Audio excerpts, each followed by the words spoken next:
All right, I'm back here with Ivan, Director of Operations for the shack. We're going to actually go through the operation of filtering the oil and cleaning the fryers.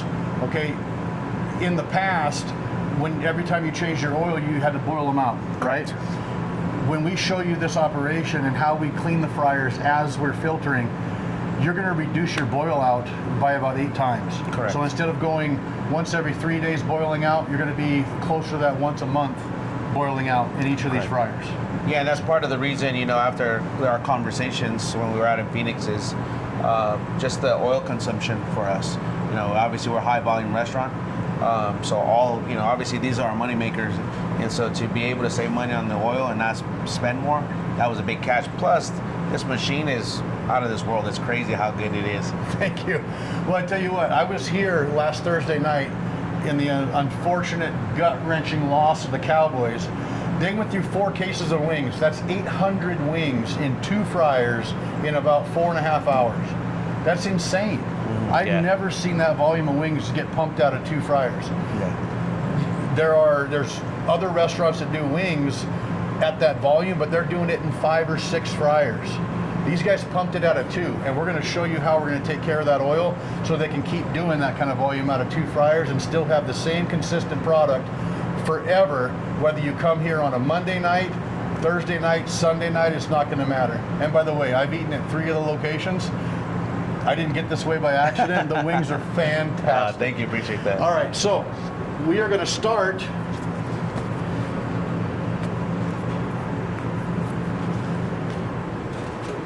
All right, see that O-ring we got right here, guys? That is the lifeblood of what we're doing in our system, okay? If that O-ring's not there, the system doesn't work like it's supposed to. It'll still filter better than most, but without that O-ring, we don't have a completely 100% sealed system, okay? That sealed system is what ensures that anything that goes through, back into the fryer is forced to go through that filter. Okay, everybody understand that? All right, and how do we protect that O-ring? We make sure it's always lubricated. All you do is take your glove, you can wipe it right here on top, put it on that O-ring, make sure it's got some lube on it. And then, because this machine is actually brand new, I'm gonna lube the inside of this hole. Going forward, there's gonna be a little bit of oil residue in there. Every time you use it, it's not gonna matter, except for when you clean this tank out once a week. It's going to be squeaky clean again. Don't forget, when you first come back to it, put a little lube on there to make sure that we get a good seal and nothing rips the O-ring, okay? All right, so we're just going to put this down inside here. Give it a little push. You'll feel a pop, like a little, you know it's sealed, okay? We're going to take this basket, put it inside there. Wheel this forward. Always make sure you turn the fryer off before filtering. Just give a downturn. You only want this pipe in there enough to where you don't want it in completely tight, because that aluminum is going to expand against the steel at the ball valve, and then you're not getting it off without putting ice on that pipe. That's the only way to do it, is get a rag and ice, put it on the pipe, cool it down so you can unturn it if you do it too tight, okay? You want to lock the wheels down. The reason we do this, you guys know, working at the shack, how busy you guys are in the morning, middle of the day, and at night. You want to make sure that if somebody's having to go by you, they're not knocking this out of the way and it's spinning and oil being coming out of the machine, out of the fryer, okay? Next, we are going to plug this in.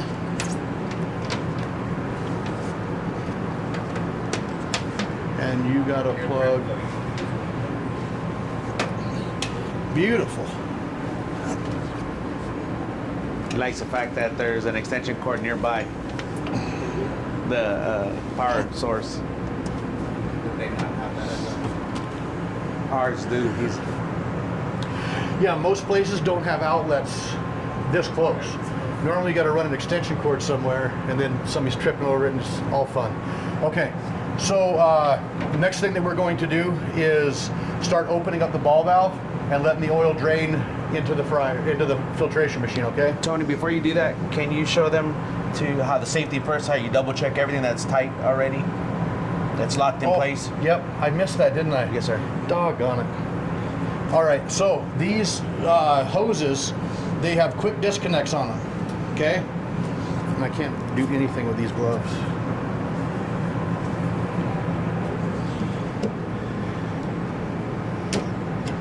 All right, so you see how this thing works? Pull down on it. All right, just like if you guys have ever used an air compressor, and you're putting a tool onto an air compressor line, pull back on that, okay? Now you want to pull back on it, put it back onto the nipple, give it a little push, give it a tug test, okay? Give it a little tug. Don't try to jerk the machine across the room, but give it a tug test, make sure it doesn't come off. Why? Because as oil starts pumping through this at 8 gallons a minute, it'll push that hose right off of there, okay? Now you're shooting oil straight at an open flame, all right? That's not gonna be a good situation. So make sure you do your tug test, and thank you for bringing that up. I completely forgot about it. I don't know how I did it. So now we're gonna start, now that you know you're safe, everything's in place, fryer's off, we're gonna start opening the ball valve.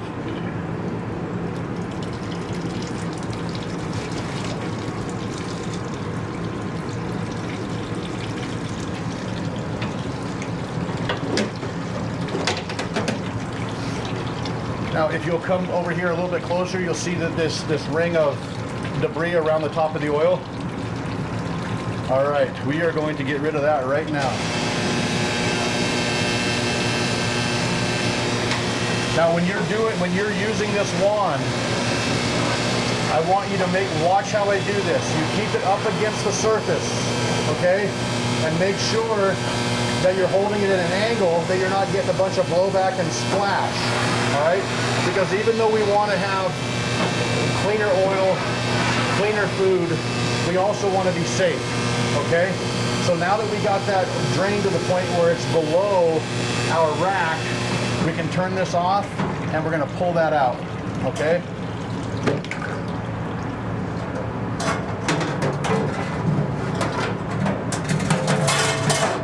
I'm actually going to put this at an angle like that so I can flush the stuff off of this thing.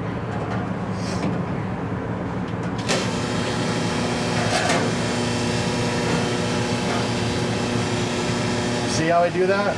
All right. Now I'm going to set this to the side. We'll pull this out and just set it over here.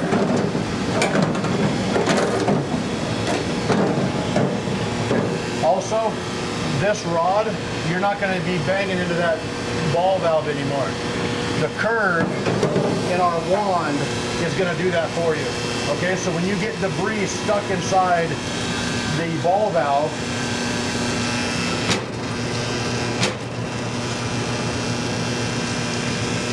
you literally use the wand and its curve to go inside that ball valve and flush it out. Okay?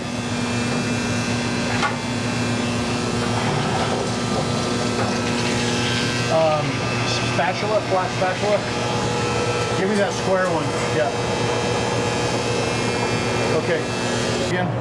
All right. So the debris inside of here can sometimes blind this 300 micron basket. Keep an eye on it while you're filtering. Okay. If you've got oil coming out of there and you still see there's oil inside the fryer, but this looks like it's about to overflow, just close the ball valve, lightly scrape the sides of this basket, and it'll go through, okay? Now, these were filtered last night using a different machine, and look at what we're catching just in our 300 micron basket. We haven't even gotten to the microfiltration yet. That's kind of crazy, isn't it? Ruby, don't you think that's nuts? I mean, look at how much stuff is in there, even with having been filtered. So that means that those fries and stuff that are in there must have been trapped in that ball valve, right? Okay, so we're gonna open this back up.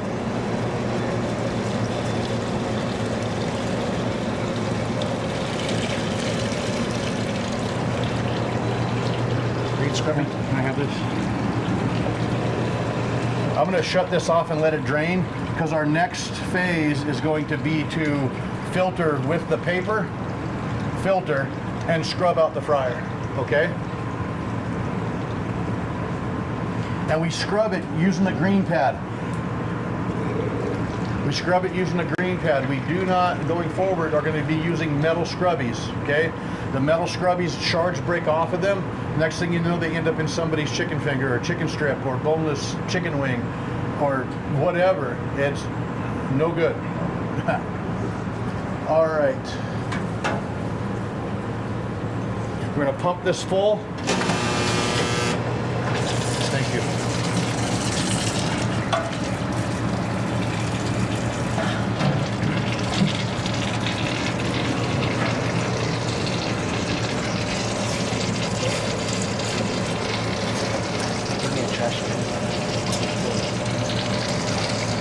I'm getting it.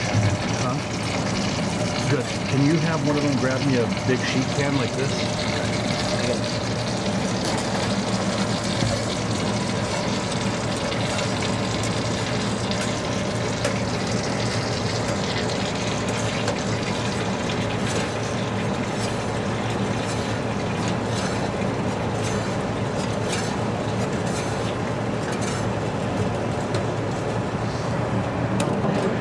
Guys, this is pulling out stuff that standard filtration systems that are out on the market don't pull out.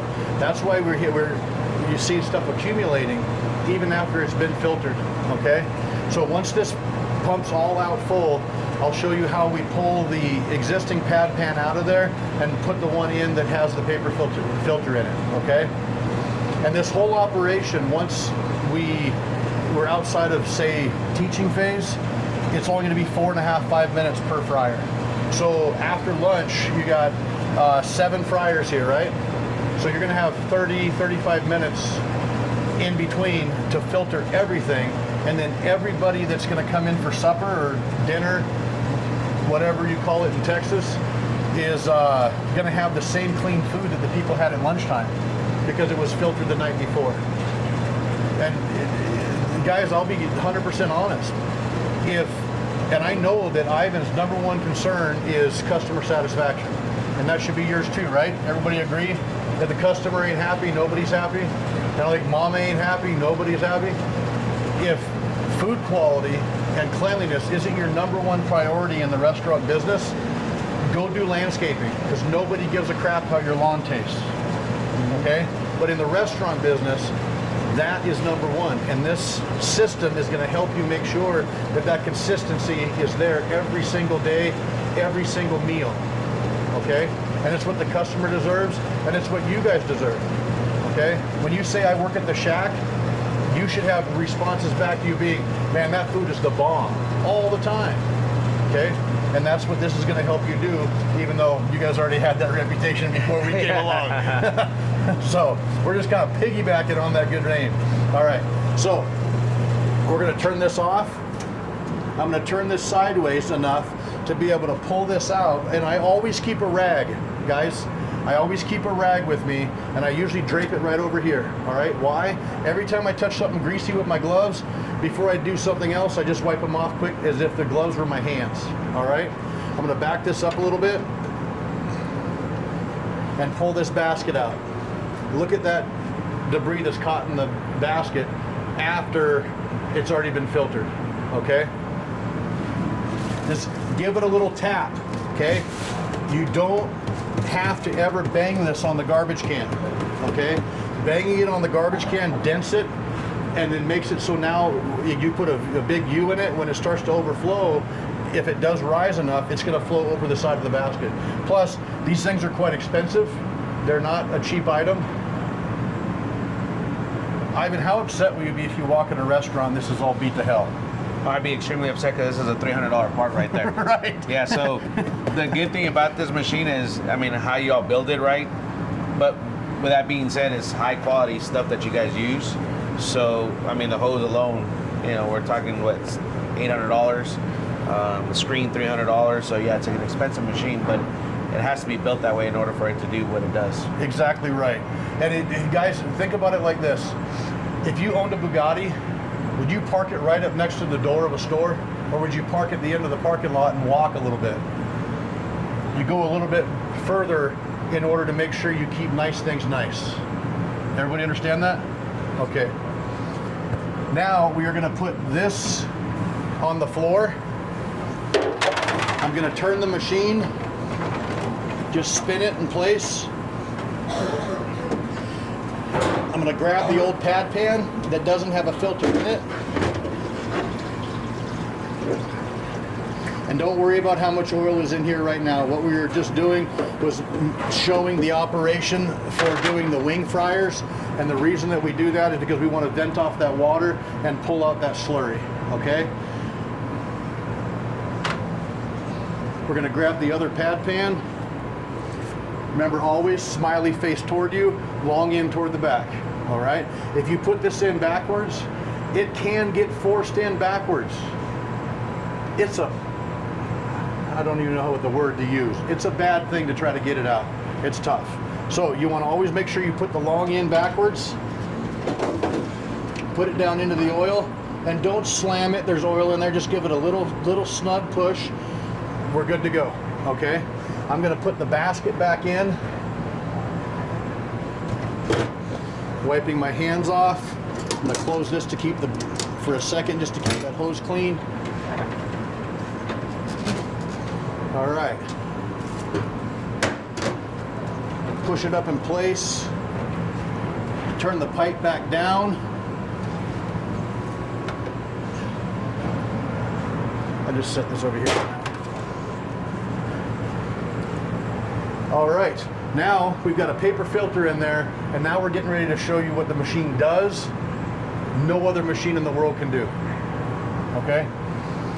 We're going to go and open this ball valve.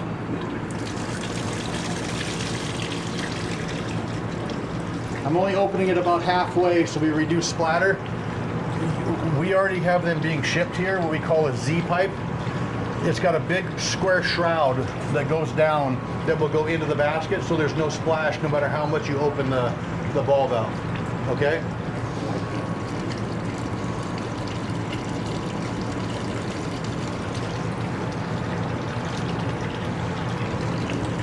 All right, now you're gonna grab your green pad. All right, guys, I want you to see how fast I scrub this fryer. You don't need to lollygag, be cute with it.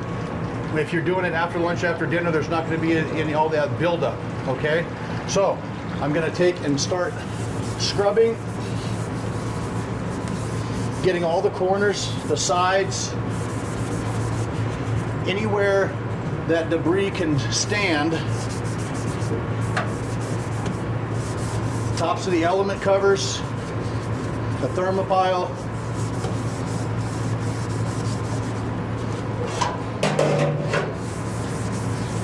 This face, everybody forgets about the face of the fryer. You guys see this here? Scrub that good. All right? That's all the scrubbing you need to do. And if you're doing it after lunch and after dinner, you never have buildup, so you don't have to boil out. Okay?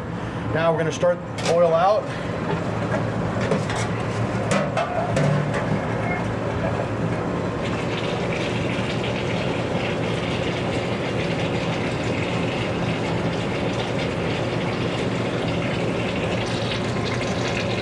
Okay, if you could show in the camera the color of the oil here versus the color of the oil that's in the middle of the fryer right now.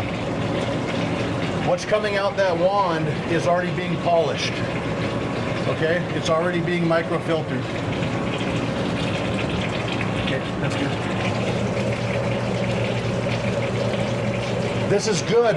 See, the flow has almost come to a stop out of the pipe. Watch what I do. I'm going to take the wand, put it right down the hole, boom, full flow again. That was probably a chicken wing or something in there. Yeah, probably. But notice how he didn't bang it up against the high limit anymore, right? That alone with the pressure, the way it's hooked, will do this for you now. Right. the 8 gallons a minute of flow will flush all of that out of there and keep that ball valve clean. And you'll see that the way it's in there, you can't close that ball valve now. It's going all the way through the ball valve. That's important because now you know that that's completely flushed through that ball valve. And we didn't have to bang nothing. We didn't have to say no cuss words. It literally just flushed it out, okay?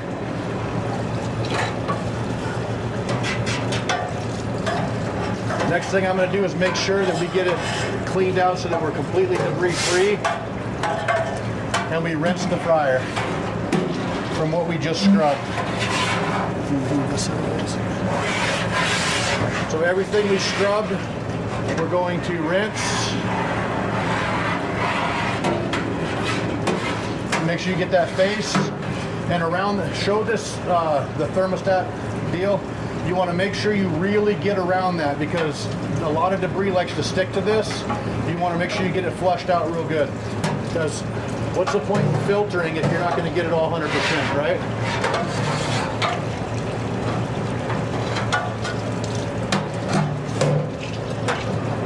Okay, I'm going to turn this off. Everybody verify that we got no debris in the bottom middle down there. That's how it should look every time you filter this, use this filtration machine.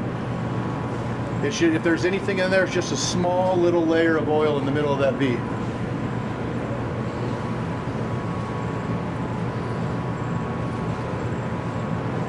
Everybody get to see it? All right, we're closing this ball valve, filling it up, and we're done.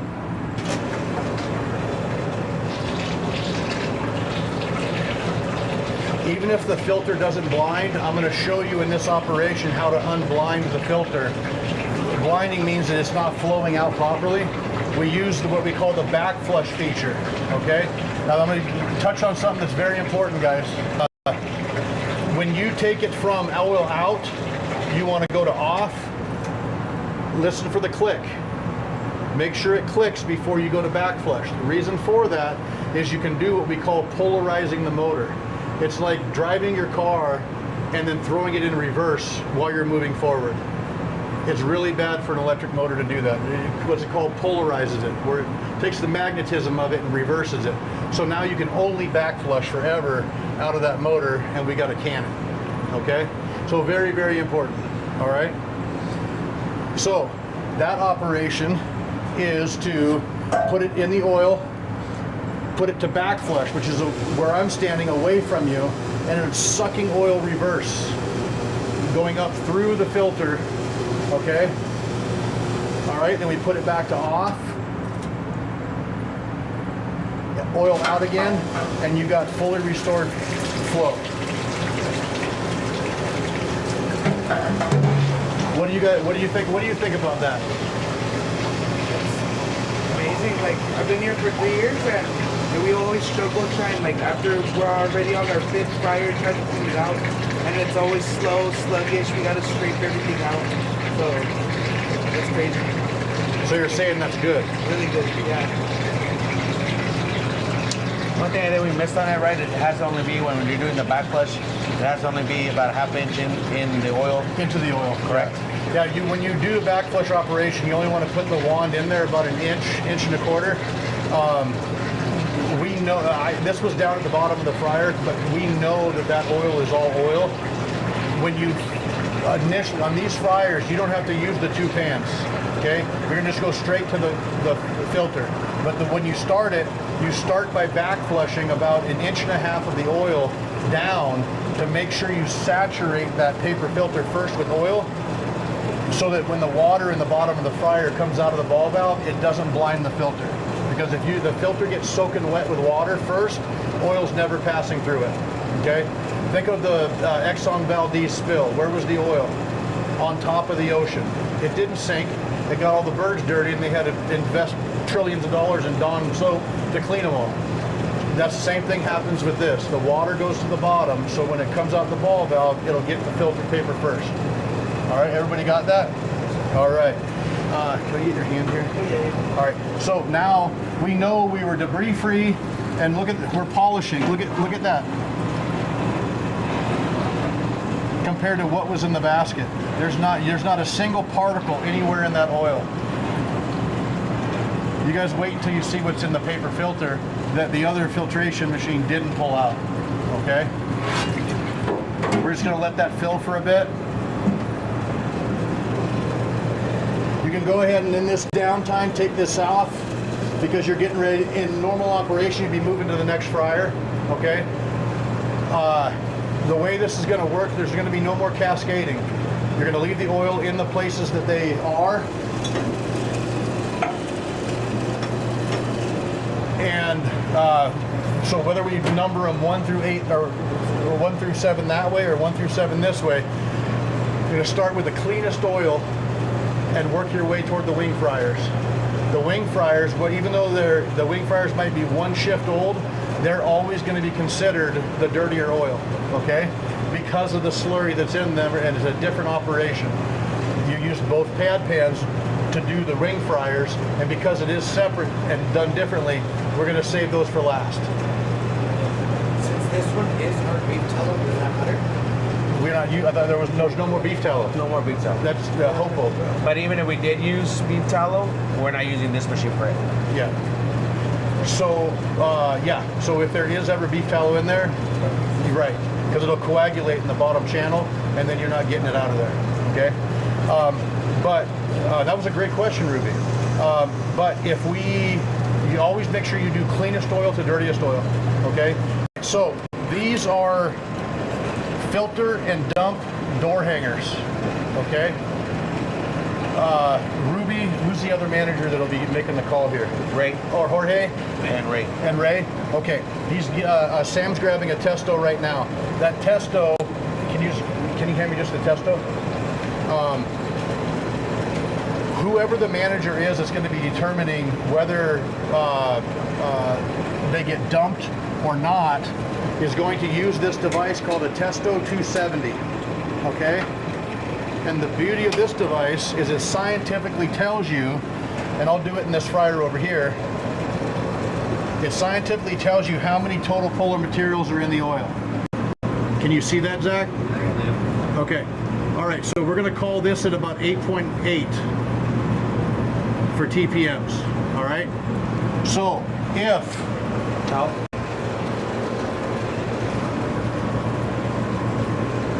we're currently establishing TPM numbers for the 3 different types of food you're doing. You got the breaded, you got the wings, and then you got other appetizers and so forth, okay? Once those numbers are established for those 3 types of food, then management will be able to testo this every single shift, after lunch, after dinner, and see how close we are to that number. If the numbers say 17 for the appetizer fryers, and we're at 16 and a half going into supper time, he's going to immediately put a dump on the door. All the other ones that are under the safe number, he's going to put a filter, okay? So at closing, the staff that's going to be filtering goes by and knows, okay, filter, filter, filter, dump, dump, okay? It's going to take the brain work out of all of it. No longer are we going to use the WAG method, a wild ass guess if the oil's still good or not, okay? We're going to use science to tell us that we've hit our quality control number, is what it's called, okay? We know that at 17, beyond 17 is no longer fit for your clientele, in your opinion. You want to make sure that you're always consistently never going over whatever number gets established.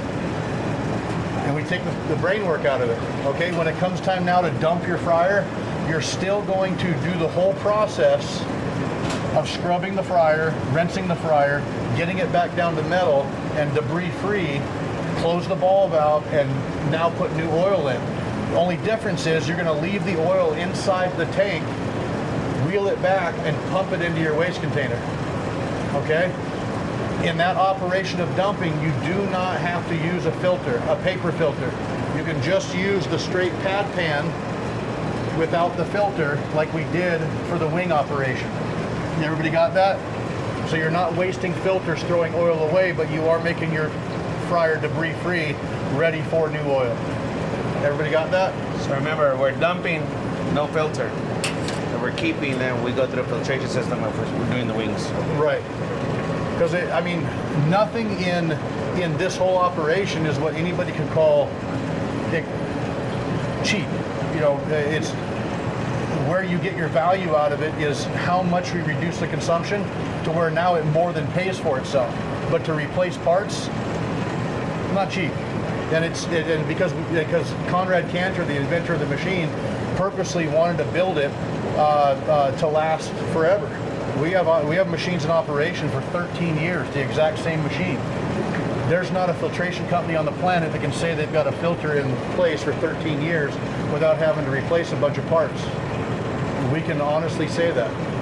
So, all right, now that we got all of our oil out, I'm gonna double check.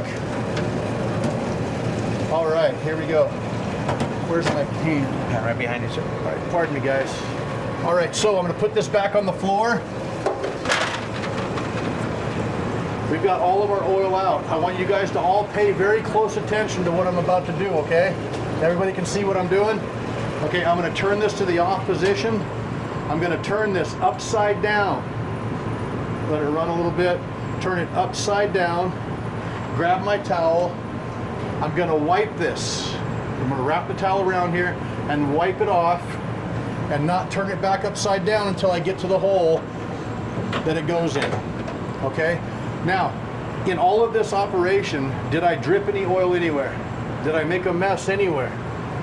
All right, so I just completely cleaned the fryer, micro-filtered it, did it safely, and I didn't make a single mess. If you guys continue to do that and take care of this machine, the other reason I keep this rag, if I've got any splatter, boom, I can wipe it off right there like that, all right? See that oil? All gone. If I had gotten oil up here anywhere, I can wipe it off. If you keep this thing looking clean, it'll respond like it's clean. The cleaner you keep it, the longer it's gonna last, okay? And the easier it's gonna clean in the long run. I mean, you guys know what happens to oil when it sits for a long time and it starts to harden. It's so hard to get that off. If you never let it accumulate on the machine or in the fryers, you'd never have to worry about using abrasives or heavy cleaners to get it clean. Okay, next thing we're gonna do is we're gonna take this in the back, show you how to break it down safely, how to wash it, keep it clean, and if you follow everything that we've shown you today, you can't fail.